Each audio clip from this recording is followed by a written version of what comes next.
3, 2, 1.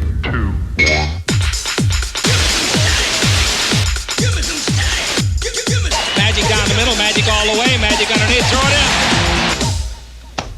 Hey, it's Magic time.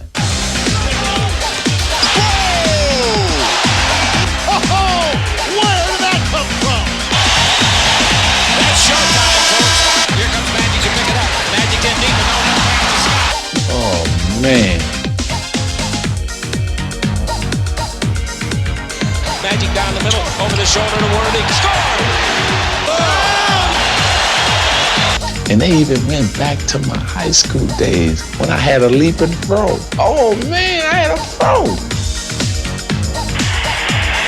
Irvin drives in. And I hope they don't put none of them little boy pictures of him with no teeth. You're going to get to see me when nobody else has seen me, the way I look. Is there any questions before I get started? From Michigan State, wearing number 33 at guard, Irvin Magic Johnson. Here it comes. The alley-oop! Michigan State University, national champions, 1979. I'll be turning pro. NBA Hoops cards. These cards have my full support. Great source of basketball information. Action photos, career stats, height, weight. Irvin Magic Jackson. He's famous. Where they were born. Collect them all. NBA Hoops cards. Great pictures. Cool stats. No gum. No gum. No gum. As a group, I would say they probably have some of the best teeth I've ever seen. You can spit now.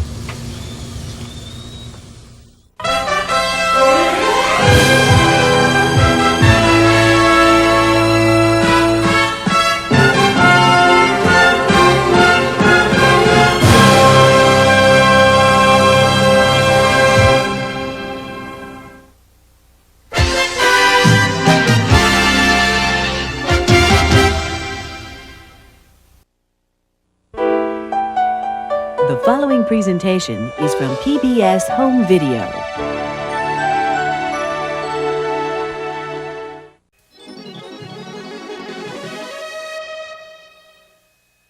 Funding for this program was provided in part by the Corporation for Public Broadcasting and by the financial support of viewers like you.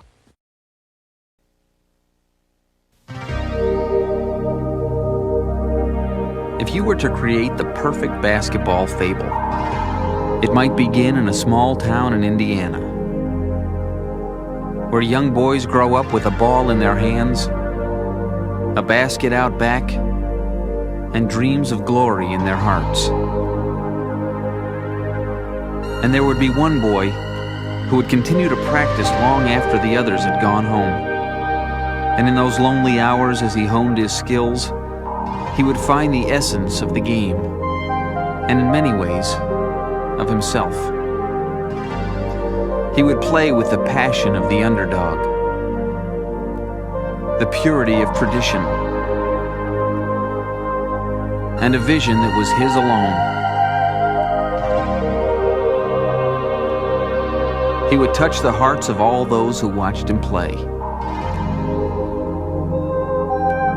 and leave behind a sense of wonder and a legend.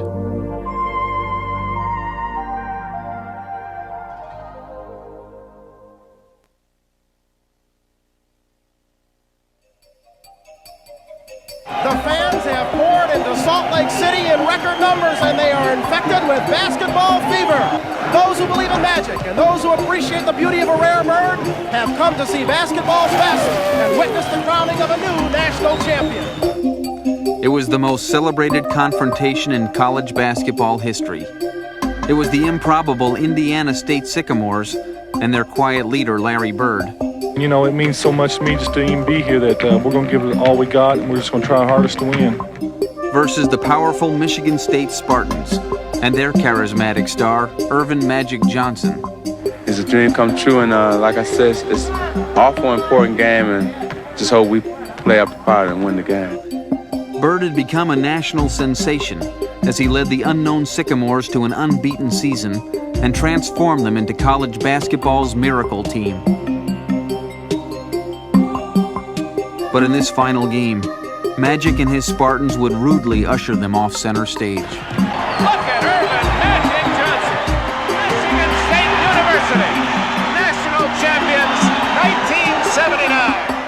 Indiana State's time in the spotlight was over. But for Larry Bird, it was just beginning. He had been chosen by the legendary Boston Celtics to be the savior of their proud tradition. Everything's starting to fall into place. I hope you all realize this. We got Larry, one or two little moves, and we're ready to go. Having finished in last place the season before, the Celtics were hoping that this 22-year-old basketball wonder boy from the cornfields of Indiana could somehow begin the resurrection of their fallen dynasty. But he would do more than even they could have imagined. Shake loose to Larry Bird. Bird, beautiful pass to Ford. Ford, a three-point shot. Bird, a rebound, and a basket, and he's fouled. Bird, tremendous instinct for the offensive board that time. Celtics have got 3 seconds. 2. Bird, a runner. It's good! Yes, indeed! 28 seconds. Bird, slap pass to Archibald. Ahead to Henderson, to Bird on the cut. Beautiful! Beautiful! Leading the Celtics to the largest single-season turnaround in NBA history, Bird would capture Rookie of the Year honors and revitalize both the franchise and its fans. Larry steps in, brings in this chemistry, this charisma, and got us back on the winning track. Bird with the steal behind the back to Nate Archibald. Back to Bird was the team's new cornerstone, and the Celtics would build around him. Adding center Robert Parrish and rookie forward Kevin McHale, Boston was ready to once again make a run at the championship. And in only his second season, Bird was ready to lead the way. Puts it on the floor. We're down to 6. Bird in the corner. Double fake. Jumper. It's good! Larry Bird hits it with 2 seconds left. I think we all had the confidence in Larry that he gonna come through for us because he was our go-to guy. Bird had wasted little time in joining the ranks of the NBA's preeminent superstars. But in the conference finals, the reigning member of that group would quickly serve notice that the road to the championship would not be as easily traveled. Dr. J would stake his 76ers to a commanding 3-1 series lead, and it seemed as if the stunned Celtics would be forced to wait another year in their quest to reclaim championship glory. But Bird would respond with a confidence that belied his inexperience. Playing with ferocious determination, he would lead one of playoff history's most dramatic comebacks, as the Celtics clawed their way back to even the series at 3. Now, it was the Sixers who were reeling, and Bird would deliver the knockout blow.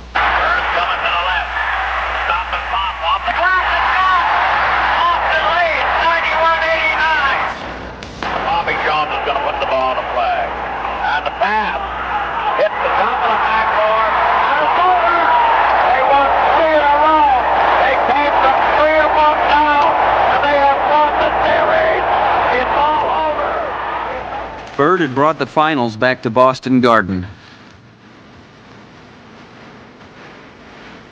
And now he looked to raise the 14th championship banner to its hallowed rafters. Larry Bird follows his own shot. Oh, what a ball. As soon as he shot that ball, Louis missed. Henderson. There's Bird again. Larry Bird with a steal. Henderson back to Bird.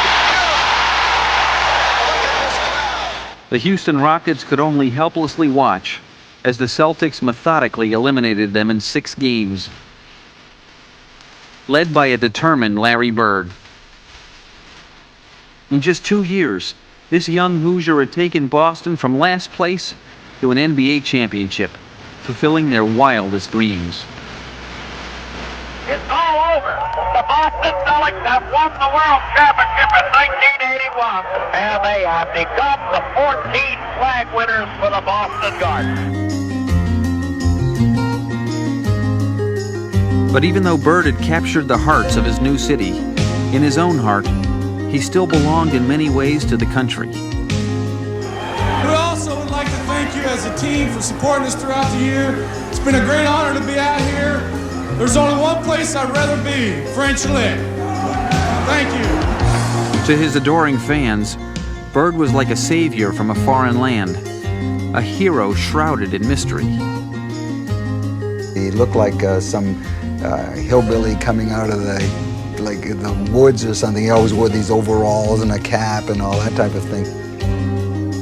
Somewhere, somebody went into a cave in French Lick, Indiana, and there was a block of ice, and they chipped away, and out popped this prehistoric basketball player, Larry Bird. First, I didn't believe there was a place called French Lick. I just could not believe the kid was from French Lick. But he had very, very strong roots at home. With Larry Bird's growing fame, French Lick had become an almost mythical symbol of basketball's heartland. And located in rural Indiana with a population of just over 2,000, it fit the image well. It is a place where people lead an uncomplicated lifestyle and share a deep-rooted passion that has spanned the generations. In Indiana, basketball is tradition. For Hoosiers, the state tournament is a time-honored ritual. The state university is a revered basketball institution, and the state's best players are immortalized in history. Born on December 7, 1956, the fourth of Joe and Georgia Bird's 6 children, Larry Joe Bird grew up playing basketball as much as any other Indiana schoolboy.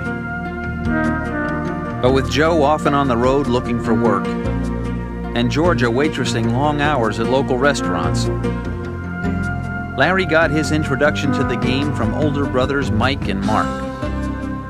I did tag along. It's not that they called me and said, come on, let's go play ball. They sort of brushed me off all the time because they was 3 and 4 years older than I was. So it was a struggle. Anytime you have bigger brothers, it's a struggle just to hang around with them. As Larry started high school, he watched Mark become a star on the Springs Valley team.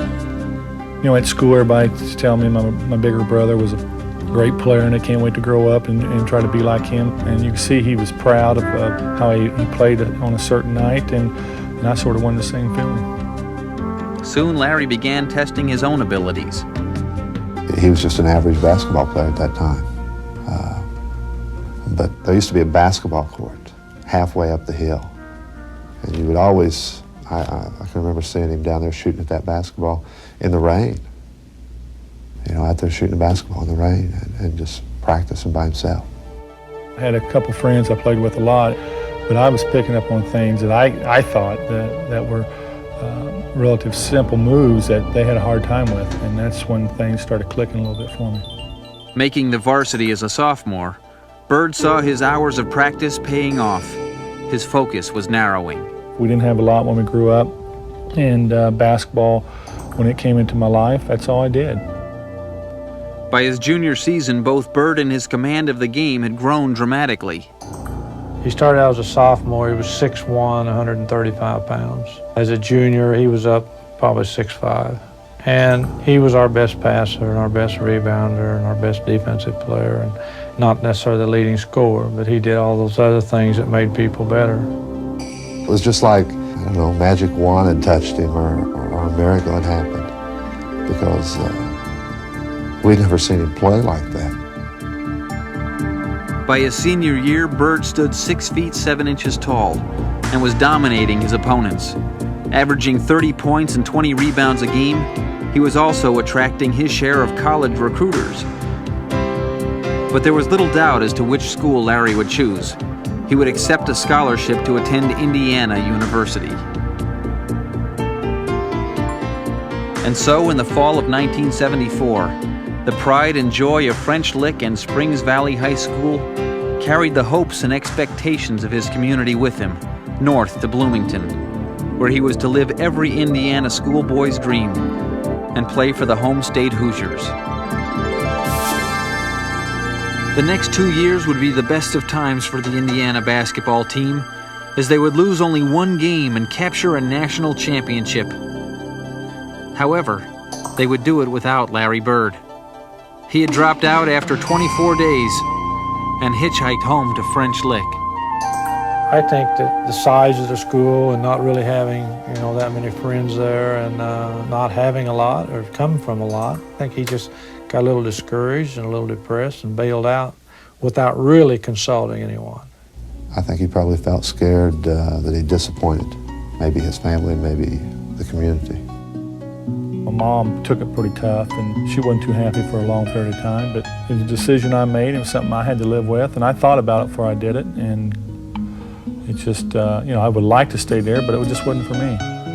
Now back in familiar surroundings, Bird was soon drawing a steady paycheck, working for the streets department.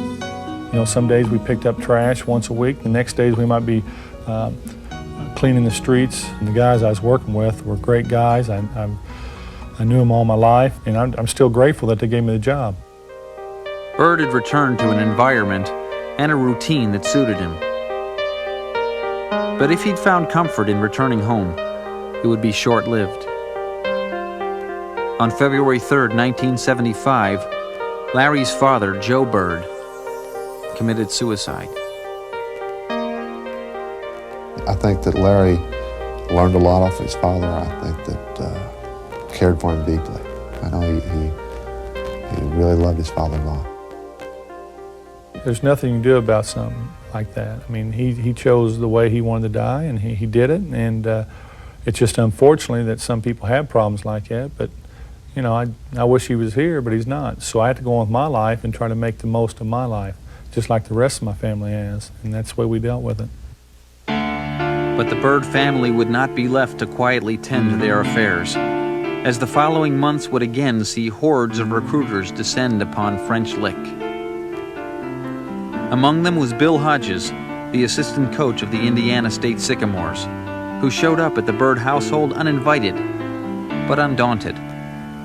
His mother ran me off the first time I knocked on the door. She said that Larry had seen all the coaches that he wanted to see and he wasn't going back to school. And she just wished people would quit bothering him. I've already been through 50 or 60 recruiters, and I've heard all the BS that they throw. So Coach Hodges was so persistent. He always tried to get to the family. When one member of the family tell him get lost, he'd go to the next member. But I told him, I said, I'll let you know if I want to go to Indiana State, I'll call you. And I got tired of seeing the guy, and then finally we sat down and talked about it, and I just decided on Indiana State. He had a friend named Kevin Carnes that Larry was telling me how Kevin would have been a great player if he'd have gone to college, and he hadn't gone, and he was married, and he was really good. And I said, well, if you don't go to college, they're going to be saying that about you someday, that you would have been great if. 1 year after leaving Indiana University, Bird was giving college a second chance. There would be no what-ifs. He was off to Terre Haute. And this time, there was no turning back.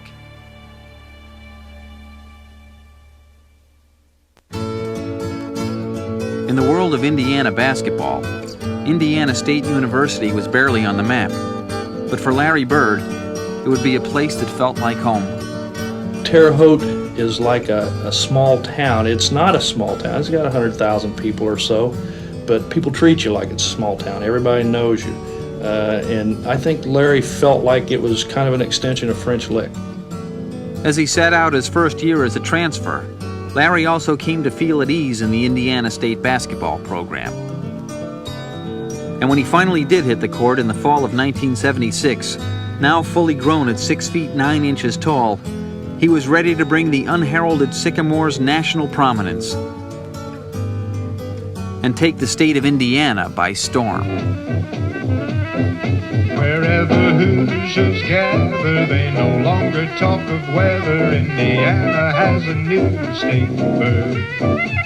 Now his claim to fame is just the way he plays the game. Indiana has a new state bird. You tell us your name, although I don't think we need to ask. Brad Miley. Brad Miley. You're not Brad Miley. Larry Bird. Larry Bird. It's not the Cardinal now. Hey, Larry, take a bow. Indiana has a new state bird. And you're from French Lick, Indiana. You said it all when you said it. Yeah. From out of old French Lick on up to ISU, he came to play some basketball. What position do you play with the team? Well, as you know, I had to do everything, so I play all positions. Now we don't know a thing about what the future will bring, but for now we're gonna spread the word. The fight. The Sycamores are racking up the scores, and Indiana has a new state bird. Indiana has a new state bird. Larry had become a basketball phenomenon, a big man who could shoot and pass like a guard, playing for a little-known rural college and resembling a 20th century Huckleberry Finn. He seemed as if out of a storybook, and quite naturally the national media began to flock to Terre Haute. People were coming down from everywhere, on the networks, CBS, NBC, ABC, but he didn't have a lot to say. Not that he couldn't say it, it's just that he was a little quiet, a little backward. All of a sudden you went from this quiet guy with his friends to people looking over his shoulders, reporters following you around everywhere you went, people taking pictures, and it was something that I didn't like, and it was tough for me to deal with. Bird would soon have more to deal with than just his newfound notoriety. Having sat out a year as a transfer, he was eligible for the 1978 NBA draft, despite being only a junior. Chosen by the Celtics, he faced a difficult choice of gaining instant financial security or returning to Indiana State for his senior season. He wasn't going to go with Boston. See, money at that time, money was foreign to him. You know, he made $6 an hour. That's pretty darn good. It really wasn't that tough because I wanted to get my education while I was there because I knew I would never go back. You know, the one thing about athletes is they always say, well, I'll go back next year and do it, but they never do. Bird was staying put at Indiana State, but nevertheless, the season's prospects did not seem very bright. Head coach Bob King had suffered a stroke and was replaced by Bill Hodges on the sidelines. The Sycamores would begin the 78-79 campaign with a rookie head coach, a group of role players, and one determined All-American to lead them. Every offense we ran, the first thing we wanted to happen was Larry to touch the ball. And that was our goal, was get it in his hands 75% of the time that we had it. And boy, you get the ball in his hands, he did a tremendous job with it. Bird and his Sycamores would defy the odds as they stunned the college basketball world by posting the best record in the nation. The way we were beating teams was just on pure guts and determination. So we just got in our minds that we wouldn't even get beat. With Bird providing the inspiration, Indiana State ignored their limitations. By Larry practicing and playing 100%, you know, he demanded that you play 100%. He demanded that you take a charge or you dive after that ball because he would do the same thing. And he missed it. Miley has it with 2 seconds. Heaton half the length of the court. Got it! It's made! He made it! He made the shot! I don't believe it! From half and it's fine! I don't believe this. Pulling out improbable victory after improbable victory, the Sycamores would finish the season undefeated, earning their school's first NCAA tournament berth and becoming the country's Cinderella team. Everything just fell into place. It was not only good for the college, it was good for the community, and it was good for the players. Everybody involved. It was just something that happens once in a life. The Sycamores' fairy tale story would continue in the NCAA playoffs as they knocked off the Hokies of Virginia Tech and the Sooners of Oklahoma. Cinderella was still at the ball, and versus Arkansas in the regional finals, midnight was nowhere in sight. 7 seconds to go. Reed gets it to Heaton. Heaton clips left hand. He made it! Bob Heaton keeps Indiana State undefeated. They're over the Final Four. It's destiny for these guys. Jim, he made a 50. How good does it feel? You're going to the Final Four. I don't know what to say. We're here. We finally made it. Larry had made it. He had watched Indiana celebrate a national championship without him. Now, he would lead his Sycamores into Salt Lake City as part of one of the most celebrated Final Four in college basketball history. Facing favored DePaul, he would play his best game of the tournament, hitting an incredible 16 of 19 field goals. What a catch! What a catch! Drops in another. What a touch! Phenomenal display! State has won it! The Sycamores were headed for the finals. Their dream season was nearing an end. But for Larry Bird, It would be a crossroads that in many ways crystallized everything that had brought him so far from home.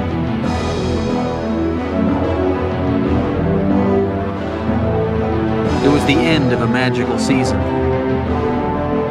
and the beginning of a new journey.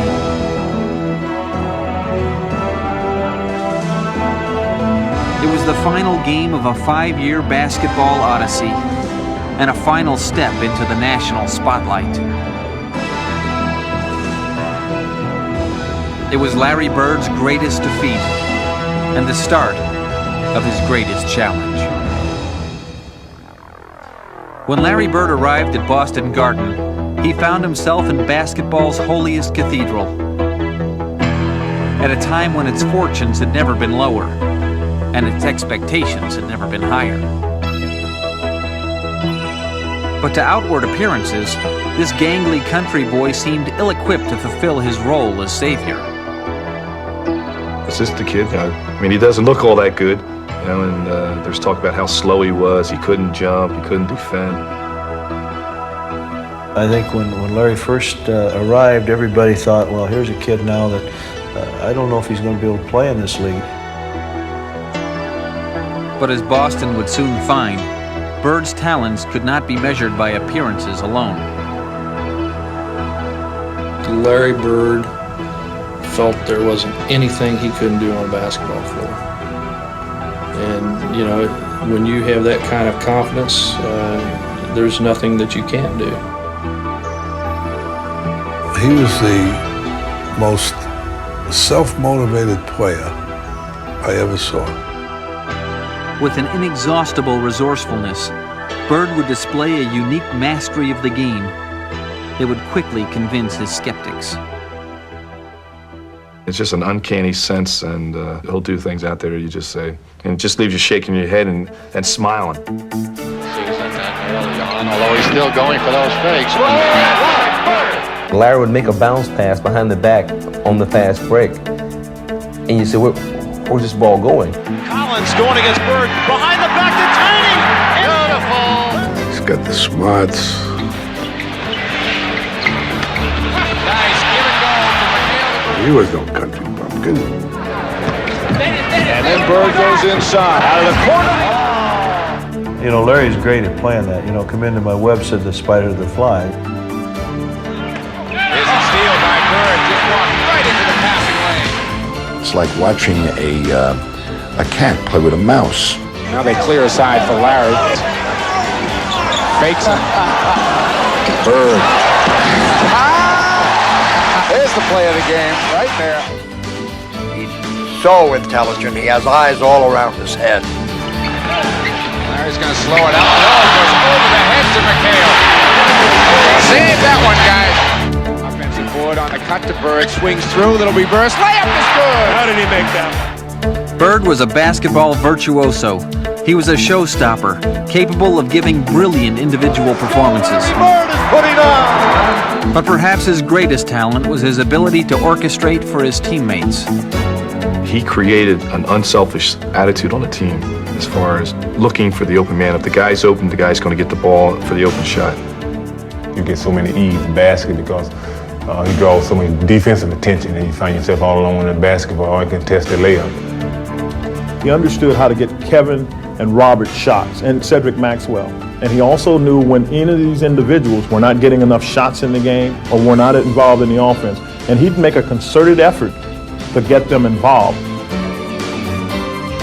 When you've got a Bird out there, the other four guys know if you just move and get in the right place, that's your only responsibility. You know that ball's going to be there. It's beautiful.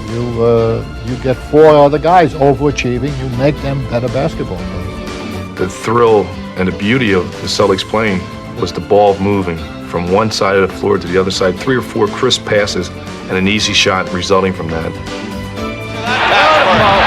That's work. That's teamwork. And Larry brought that back to the Boston Celtics. Larry Bird's first 4 years in the league had been nothing short of miraculous. He'd been named Rookie of the Year. He'd been a first-team All-Star every season. And he had led his Celtics from the cellar to a championship. And though Boston's 1982 and 83 seasons had ended in playoff disappointment, Bird had still far exceeded all expectations, except his own. We had a team there when we won in '81. I thought we was going to win 5 or 6 in a row because we had that much talent. But we just didn't do the things that it took for us to win a championship. In those same 4 years, Bird's college rival, Magic Johnson, had reached the finals 3 times and won 2 championships, establishing his Lakers as the league's most dominant team. It was a situation that did not sit well with Larry Bird. This man will not accept losing. He's like a guy who would pick a locomotive up and with ropes pull a locomotive. He'll endure anything to win. From the beginning of the 1984 season, Bird's determination was clear. While he always possessed a tireless work ethic, now he displayed it with an unmistakable message to his teammates. You know, he was the first guy to practice, last guy to leave. It was very hard for us as players to look over and see Larry doing drills by himself for an hour and a half after practice, 2 hours after practice, for us not to pay the price. When you get your, quote, superstar to work at a high level in practice, everybody else falls in line because this is the man, and he will work. And Larry worked every day. It was an attitude that would drive the Celtics all season long. Look out, Bird's in the crowd trying to get a loose ball back, and by golly, he doesn't. If he's willing to sacrifice himself for a ball, then, you know, everybody else should be ready too. Bird over the top and through the scorer's table as he tried to get by. Or if he's willing to take that gut-wrenching charge that's coming down the middle, you know, then everybody else should be willing to. Oh, man. Here's hustle at about $1 million a year. Everybody follows in the step. This ball comes to Buckner. Saved by Maxwell, who rights out Billy after it. Bird hits. 2 standing ovations already by this huge. To their advantage, Bird on the drive, slapped away by Vincent. Bird gets it back. Saves it. Nice pass to Maxwell. What a play. Oh, Robinson the board. The Bullets can take the lead. Bird the steal. Takes it himself for 2. What a play by Bird. Kellogg shoots and he's short with it and hard. And the rebound to Bird. Look at that pass. Oh, what a show. Great play. Oh, what a show. Forget about it. With Bird setting the tone, the Celtics attacked every opponent with savage intensity. On the cut, McHale. One great play after another, and this place is wild. It was an approach that would help Boston earn the best record in the league. And Bird MVP honors. At time, spins on day. Runner is good. 84 Larry was just awesome. I mean, it was just unbelievable how he could improve his game. Yeah, you never thought that he could take it to a different level, and he was able to do that. The story of the postseason would be no different, as the Celtics steamrolled through the early rounds of the playoffs. But meanwhile, out west, another story was unfolding. Magic Johnson and the Lakers were also cruising through the playoffs, and as Boston closed out the conference finals, a feeling of destiny began to grip the basketball world.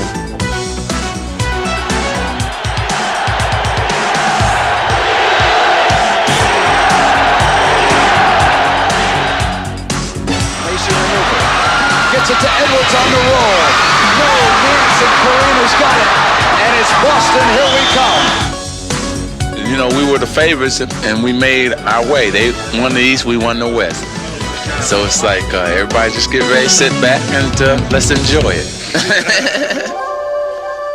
Since their historic first meeting, they had always been linked. Each had revived the fortunes of his franchise, and together they had revitalized the league. But never before had they met in the NBA Finals, and the whole country seemed to be buzzing with anticipation. You know, you walk around and everybody is talking about this series. We had more writers and TV people and made it so big. I mean, everything was written was Bird versus Magic. Magic versus Bird, that whole thing. And it was so intense, so intense. Fate had presented Bird with the most dramatic of challenges. With the whole nation watching, he would seek to earn redemption for the Celtics and revenge for himself. Playing against Magic, yeah, that was something that I always dreamed about since he beat us in college. But as the series began, it seemed less like a dream than a familiar nightmare. Missing, rebounding is Magic, Cooper, and the fast break run it down. In Game 1, the Lakers' vaunted Showtime offense was in high gear as they stole the Celtics' home court advantage. They are running the Celtics off the Boston Garden court. And as they humiliated the Celtics in Game 3 in LA to take a 2-1 series lead, it looked as if Magic would once again celebrate at Bird's expense. This has to be one of the most decisive routes in championship game history. With his season-long quest bitterly dying before him, the normally private Bird made his feelings shockingly public. Well, we just play like a bunch of women tonight. You know, we got some great players on this team, but we don't have the players with the heart sometimes that we need. And today, when you see Magic slapping high fives and guys going behind their back and shooting layups on us all day long, it seems like something somebody would try to put a stop to it. And until we get our hearts where they belong, we're in trouble. Larry was frustrated. He was disappointed, as we all were, that we got blown out by 33 points on national TV. But when he said that guys play with no heart, I knew what would happen in the next game. I knew what would happen in that series. Guys would do anything. Here's Kareem, outlet to Worthy, Rambis. Benches have emptied, and you knew this was going to happen. You could see it coming. Bird had sounded the call to battle. The time for Lakers celebration was over. Swings the elbow, and now is yelling at Larry Bird. Jaw to jaw. It drew the team together, and I think that they all responded and said, yeah, hey, let's make sure that we aren't playing like sissies. Maybe we were, but let's make sure we're not going to continue to play like that. With Bird's challenge ringing in their ears, the Celtics would play with ferocious abandon. Harris fighting again, and the basket counts and a foul. For 3 games, LA had scored at will. Now Boston would make them pay for every point. In this contest, the Celtics would set the tempo. LA would do no more running. Boston would make them stand and fight.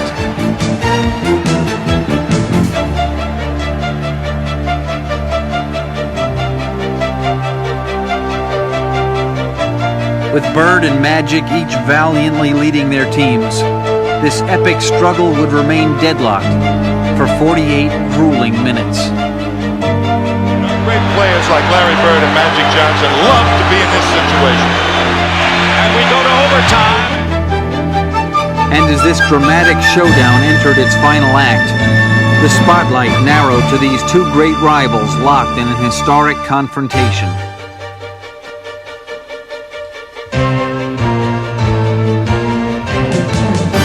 Five years ago, they had stood together on center stage. Now, fittingly, in this long-awaited rematch, each would have a chance to claim victory.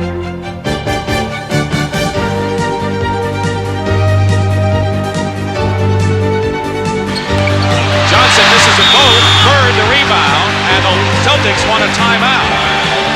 The Celtics now are left with 1 timeout in overtime, and despondent Magic Johnson goes to the bench. It'll be Boston ball, tie game. Maxwell looking.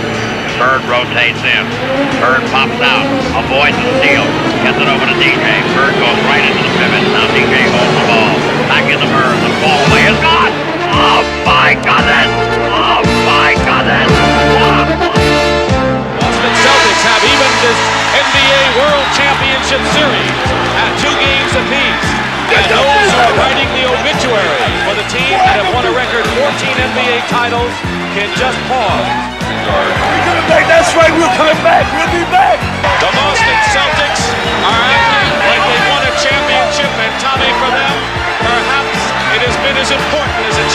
championship. The Celtics had reclaimed their pride and taken control of the series. Playing 2 of the next 3 games at Boston Garden, they were ready to put the Lakers away. Here's Magic, off the mark. Lakers have several chances, and here's Larry Bird chucking down the court. The championship was now within Bird's grasp, and he was not going to let it slip away.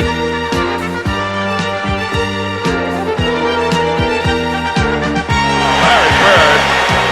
This game is Larry Bird's. I mean, he's doing everything. The season would end as it had begun, with Bird willing Boston to victory.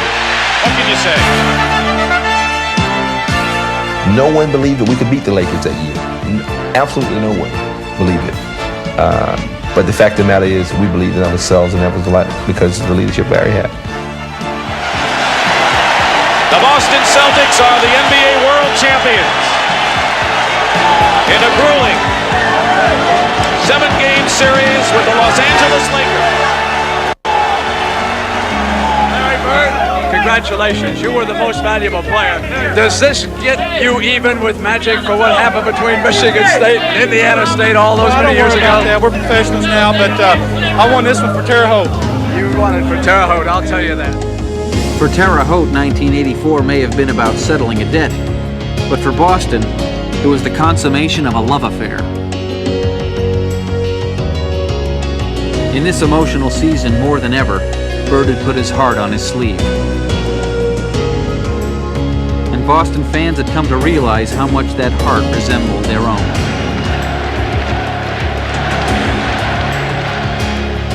Basically, this town is a blue-collar town. You know, they believe in working hard, earning your keep. And that's the type of player Larry is. You know, Larry believes in hard work. He gives the fans someone to say, yeah, identification. Before he came, even the good years, we had a couple of thousand seats for sale all the time, you know. But after he came, you can't buy a ticket.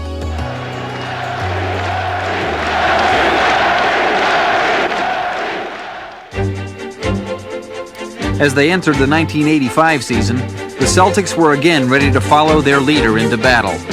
We knew we had the best player in the world on our team. We knew Larry was, and no question about it, he was the best player in the world.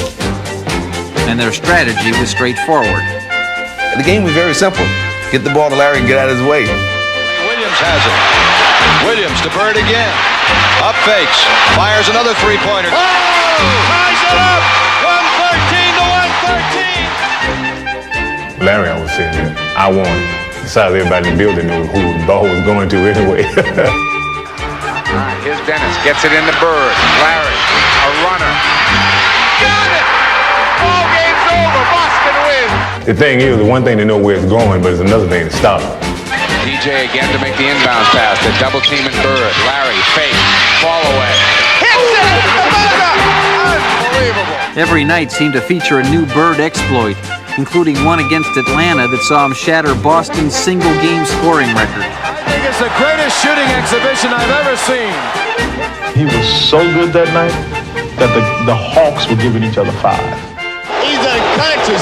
There's Bird. Bird, 14 seconds, he got fouled. He hit the shot. Bird has 60 points. Larry Bird scored 60 points. Look at the Boston players mob him. With Bird at the top of his game, the Celtics seemed invincible. They would again compile the league's best record, and Bird would win his second MVP.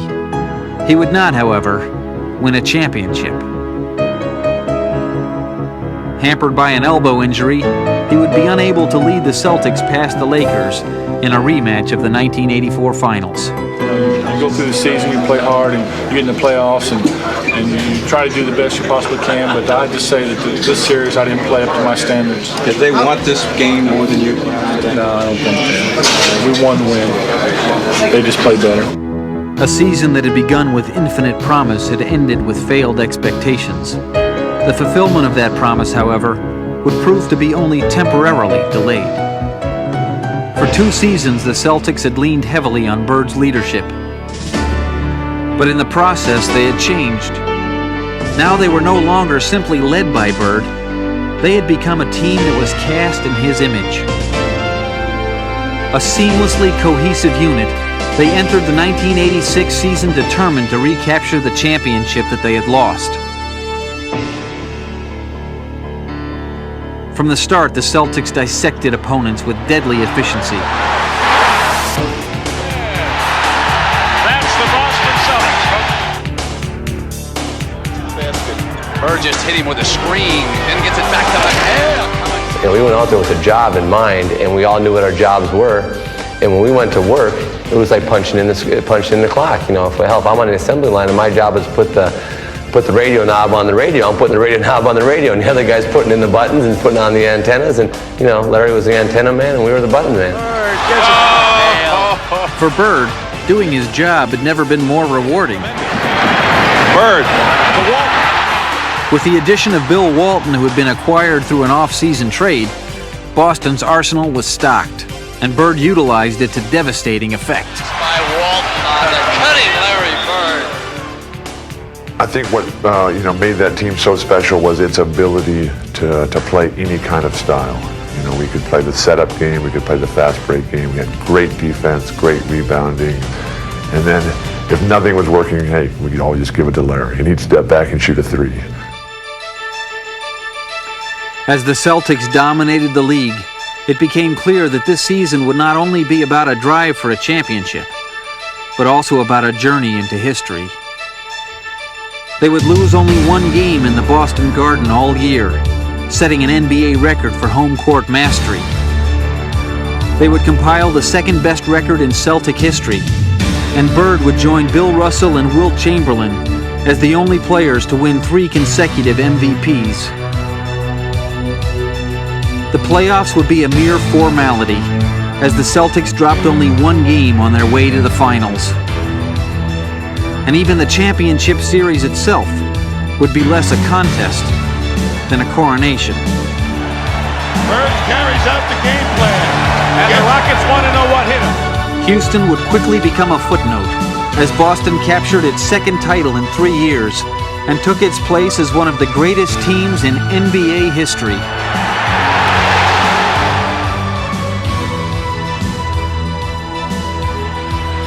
Bird goes in a three-point land. Oh, that's a three-point. He makes it a 28-point lead. I mean, I always felt that, and still feel that that's the best team I've ever seen in this league. I'm sure Magic's got a team he liked to throw up against it, but to me personally, I thought that's the best team ever assembled since I've been in the league. 16 out of 40, the greatest winning tradition. You did it with hard work and teamwork. You've earned it. It's yours. Enjoy it. Having helped raise his 3rd championship banner in Boston Garden, Bird had also carved his place in history. And I have been very blessed having coached some of the greatest that ever played the game. But if I had to start a team today, the greatest player and the one guy I would take would be Larry Bird.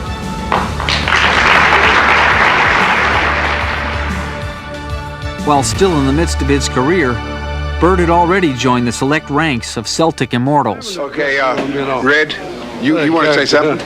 What I want to say is, you know how it feels because you've been here before. Me, I haven't scored a point. You know? But you kind of brought the guys here that scored the points. Well, so you're overpaid. Okay, thanks a lot, guys. But Bird and the Celtics would have little time to bask in their glory. The next season would see Boston decimated by injury. Another injury problem for the champions. Will it ever end? But with Bird stoking the flame, their competitive fire still burned brightly. We just band together. We're not going to give up no matter what the outcome was. That we was going to go down fighting. Battling their way to the conference finals, Bird and the Celtics found themselves matched against the hungry young Pistons. And though they would somehow find the strength to play them to a standstill in the first 4 games, in the pivotal 5th contest, Bird would have to reach back for some vintage Celtic magic to rescue his teammates. as the Pistons seized control in the game's final seconds. Seasting bumps him a couple of times. Isaiah nails it top of the key with 17 seconds to go, and the Celtics call time. It's Detroit by 1, 17 seconds, so Boston goes for the final shot. On the left it goes to Bird. Bird guarded by Mahorn. Drives around him. Goes on in. And the ball gets knocked out of bounds by no, they call it the other way. When we lost the last opportunity to score by throwing the ball away, I was sure it was over. Detroit ball with 5 seconds to go. The game was over, and Detroit had won. Thomas wants to get it in quickly. Please, somebody come up with, this ball. And now there's a steal by Bird. Underneath the DJ, lays it in. Right at 1 second left. What a play by Bird. Bird stole the inbounding pass. Laid it up to DJ. DJ laid it up and in. And Boston has a 1-point lead with 1 second left. Oh my, this place is going crazy.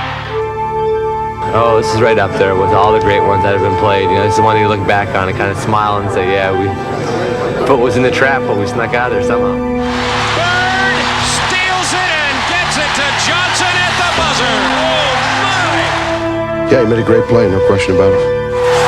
Unbelievable! Unbelievable! They forgot about Larry Bird, that's all. Bird had dealt the Pistons what would prove to be a fatal blow. And as the Celtics faced the Lakers in the finals, he would again struggle valiantly to lift his battered team. But while Boston would extend LA to 6 bitterly fought games, even Bird's magic would not be quite enough. 5 seconds to go. Magic with a hook shot. Scores with 2. Though the Celtics would surrender their title, they would not surrender their pride. Age and injury would conspire to prevent them from reaching the finals for the rest of the decade. But even without their championship mantle, Bird would keep them a team to be reckoned with. I fear no one but Larry Bird, because if you keep it close and he has a chance to win it, he's going to win that game. 2 seconds left. The Bullets by 1. Aims to Bird. He gets a good shot, and the Celtics win it. Incredible. Larry Bird never quits and never says die, and he always feels that he has a chance to win the game. Suns by 2. They throw to Bird. Here comes Bird. Puts it up. Counts the bucket. We're tied at 104. And Bird will go to the line for his 51st point. Well, it's 2 points difference, and they're down 2. Bird will come up with a 3-pointer. I mean, you keep waiting for it. You're waiting for it with bated breath. 2-point Maverick lead. Bird's the man they want to have it. Yes, indeed. Bird for 3. Yes! Larry Bird for 3 with 4 seconds to go. Celtics lead it by 1. What can you say about Larry Bird? Imagine the arrogance, though. The wonderful arrogance of a man who needs 2 to tie or 3 to win, has the time to do either one, and says, let's roll the dice. He wants every advantage, whether it be a technical advantage, a physical advantage, but more importantly, a psychological advantage. I get a charge when I tell somebody on the opposing team that I'm going to hit the last second shot and then do it. That's what it's all about. Tie game. 13 seconds to play. Celtics basketball. During the timeout, I'm going through a play, and about that time, Larry steps in and says, Coach, why don't you just give me the ball and tell everybody to get out of the way? That's Larry. And when he wants the ball, he wants the ball. After the timeout, we walked back on the court, and then Xavier was guarding him. So he tells Xavier, he says, I'm getting the ball. And I said, I know, I'm going to be waiting. And he said, I'm going to get it right here. I'm going to shoot it right in your face. 10 seconds. 5, and Bird has the basketball. Look out. Larry Bird just phenomenal the way that he came out, went right about that exact spot and shot a shot right in my face. And, you know, he was like, I didn't mean to leave 2 seconds on the clock. He wanted to shoot it with 0 seconds on the clock. I walked back to the sideline like, damn. During the 1988 season, Bird had seemingly found every conceivable way to engineer victory. But perhaps it was in the conference semifinals in which he would be at his most resourceful. Facing elimination against the Hawks in Game 6, he would not only help stave off defeat, but would also launch the boldest of psychological assaults. Well, they had their chance. You know, they had a big chance to beat us. I think now that we're going to come out and play like we did tonight, but we're going to be at home, and our shots are going to be dropping a little bit better, and we're going to be running a little bit faster. So I'd say Sunday's going to be a big win for the Celtics. Despite Bird's brash words, the Hawks seemed unintimidated. And it would quickly become apparent that if Larry was to make good on his prediction, he would have to contend with a high-flying Dominique Wilkins, who would simply play the game of his life. Bird now cuts free. Pretty Boston ahead. Here's Wilkins. That's what they must have. Cuts free. Left hands in for the field goal. That puts the Celtics back on top. Mano duel. Bird versus Wilkins. Dominique hits a three. Ties it for Atlanta. With Bird again pulling up. Putting Boston ahead. It's a duel. Put down your saber. Wilkins responds. It's Bird's turn. Comes up with a shot and the Celtics lead. Who's going to blink first? And Dominique high off the glass. Three for Bird. Larry Bird promised it, and he is delivering in this quarter with 18 points. This a critical trip for the Atlanta Hawks. This is a great defensive move by Bird as he steals the ball for the Celtics. Leads the Bird off the fake, improves his position, and the Celtics are up again. One way or another, Bird kills you. Another defensive stop, a must here for the Hawks.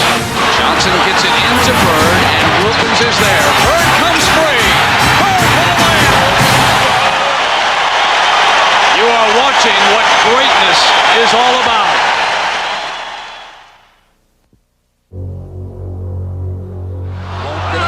Sycamore hard over the shoulder. He's for two and a foul. Oh, boy. Again and again throughout his career, Bird had managed to do the impossible. Over the backboard. Creating an aura of invincibility. Drop one here quickly, 14. This is a tie for the money. But perhaps it is the twilight of his career that provides the keenest insight into the essence of his greatness. As the 80s gave way to the 90s, age and injury would take their toll. But though his physical skills had begun to diminish, Bird showed he was still capable of carrying his team, sometimes by force of will alone.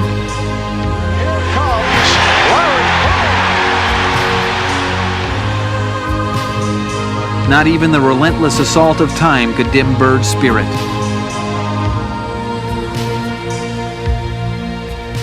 I can remember when I first came in the league, Artis Gilmore told me one time, he played for Chicago, he said, if you expect to play a long time in this league, you better quit mopping up the floor. And I thought, well, he's crazy, because that's what basketball is all about. We're getting a little bit older now and feeling the bangs and the bumps and the bruises and all that. I can see where he's coming from, but I can't change my style of play. I got to play like that every night. The challenges he faced had changed, but Bird had remained steadfastly the same. Larry still kind of comes in with that 22-year-old attitude about basketball. Bird again on the other end, short with the hook. Catledge, a traffic rebound. Bird strips it, tips it.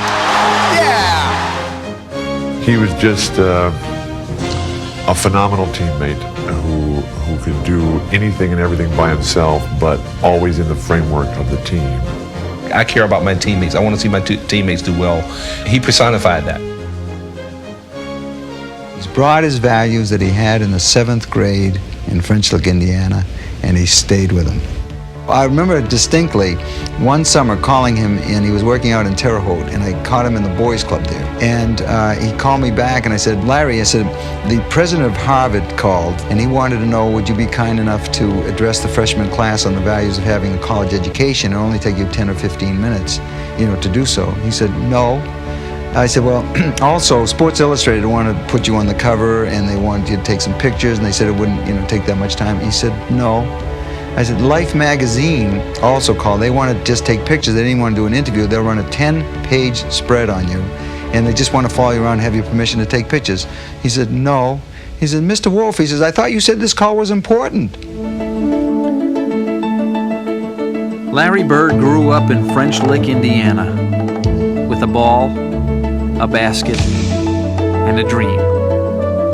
Around here, you learn to play by yourself or with a friend. And if you're going to make anything of yourself, you've got to do it on your own. Practicing long after his friends had gone home, he would find the essence of the game, and in many ways, of himself. I think Larry always looked at himself as a poor person, and this was his claim to fame. This was his opportunity to really show people, that he's as good as anyone else. He has played with the passion of the underdog, the purity of tradition,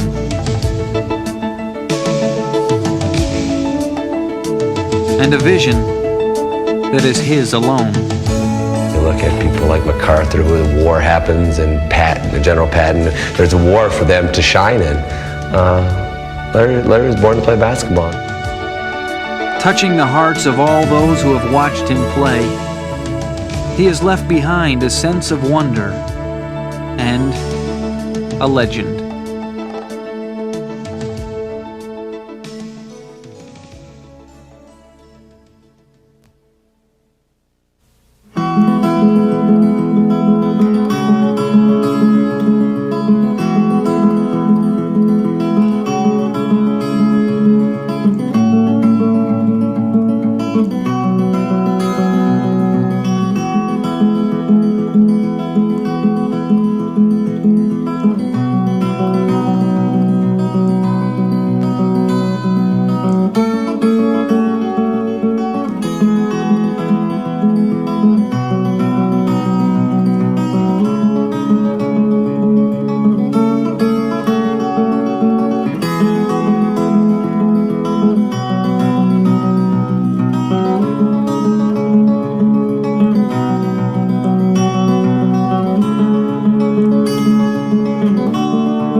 Funding for this program was provided in part by the Corporation for Public Broadcasting and by the financial support of viewers like you.